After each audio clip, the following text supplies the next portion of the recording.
Et qui dit PTZ dit ménage, investissement, mais aussi entreprise. Le regard du président du MEDEF en direct sur TNTV, Yaorana, Steve Yorana, Amblin, et merci d'avoir accepté merci à notre vous. invitation. Alors, le PTZ, une bonne idée pour les ménages les plus modestes, on l'a vu. Bonne idée aussi pour les entreprises. Bonne idée pour les entreprises. Alors, les trois banques de la place qui font partie du MEDEF avaient déjà signalé l'année dernière un ralentissement du volume des crédits immobiliers. Alors, on va y mentionner effectivement une hausse des prix de l'immobilier. Il y a aussi, ne pas oublier, la hausse des taux d'intérêt. Et donc une solution avait été recherchée. On est allé regarder du côté de la Nouvelle-Calédonie où le PTZ était déjà en place. Et donc on ne peut qu'applaudir aujourd'hui que le gouvernement, alors, initialement le ministre Dexter et puis maintenant le nouveau ministre du logement, ait pu faire aboutir ces travaux. Donc voilà. Alors on attend effectivement à ce que le BTP en bénéficie. Alors bien Que entendu l'activité soit l'ensemble de la boostée, hein, population. très clairement. Le BTP en bénéficie, puis également tous les commerces de biens d'équipement. Quels seraient les risques pour les entreprises s'il fallait penser, par exemple, à une réforme du dispositif? Quels seraient les risques? Alors, on n'en est pas aujourd'hui à essayer de réformer un dispositif qui n'a pas encore été lancé. Absolument, absolument. Mais Mais vous êtes gagnant effectivement, sur toute la ligne, c'est ce que je veux dire. on essaie d'anticiper au maximum, effectivement. Alors, non, aujourd'hui, on ne peut qu'applaudir ce type de dispositif. Et si on en avait d'autres dans d'autres domaines, ce serait encore mieux. Alors, sans dire que certaines entreprises risquent d'en profiter, est-ce qu'on peut ce soir rassurer les ménages et dire que les grilles de tarifs vont rester à l'identique? Les guides de tarifs de... Eh bien, sur ce qui va se passer, sur l'immobilier, sur les entreprises, sur le BTP, sur les prestations, Est-ce que je peux garantir si les prix de l'immobilier vont être les mêmes demain? en tout Absolument cas sur les pas. prestations, les J'ai pas, entreprises, des artisans. j'ai pas ce pouvoir, j'ai pas le pouvoir non plus de garantir les prix que réalisent, et c'est aussi la raison pour laquelle nous sommes dans une économie libre. Et ça, c'est important pour notre activité, notre économie.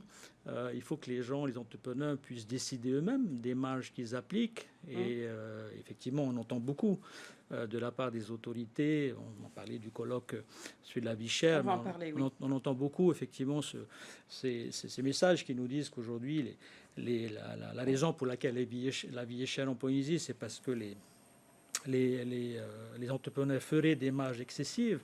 Or, nous avons démontré par des chiffres, et c'est drôle parce que personne ne veut les entendre, que l'inflation a chuté de 8% à 1,6% en seulement 2 ans. Elle est toujours de 5% à l'international. Et il y a eu une seule baisse d'impôt de 1% de la taxe sociale. Donc, qui a fait ces efforts? Ce sont les entrepreneurs. Oui, Malheureusement, on ne veut pas nous écouter. Alors justement, on va entrer un peu plus précisément dans ce colloque sur la vie chère. Vous avez marqué par votre prise de position très claire, très transparente, dans un courrier. Un mois plus tard, est-ce qu'on est dans l'impasse ou est-ce qu'il y a eu concrètement des avancées?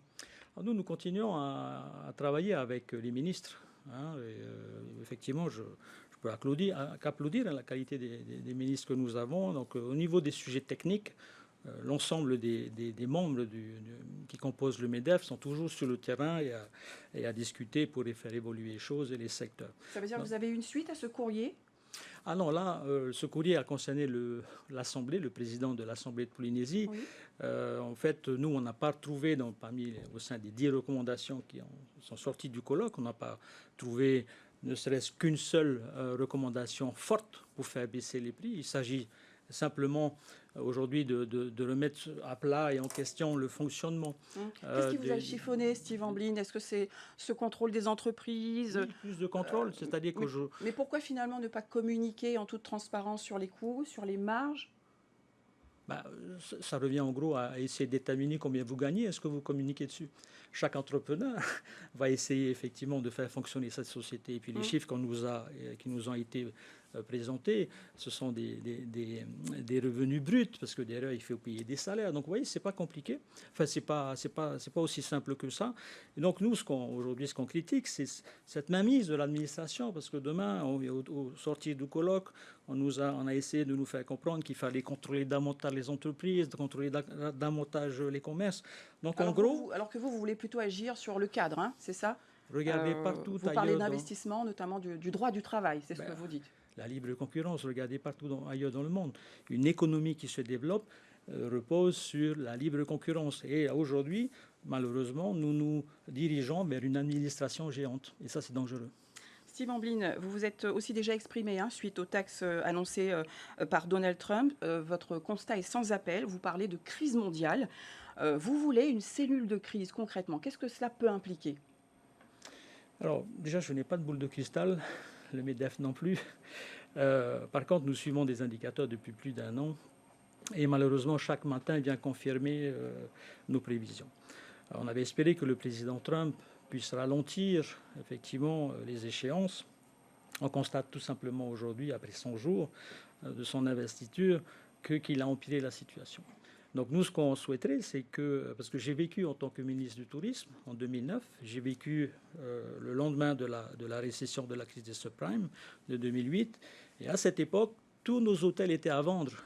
Donc, dont il faut faire attention, c'est que lorsque, et le marché américain touristique est très sensible, lorsque la panique arrive, ce sont des centaines et des milliers d'annulations qui sont faites dans nos hôtels, sachant que nos hôtels, ce sont les chevaux de course de notre économie. Donc si eux, demain, vont mal, c'est toute l'économie qui ira mal.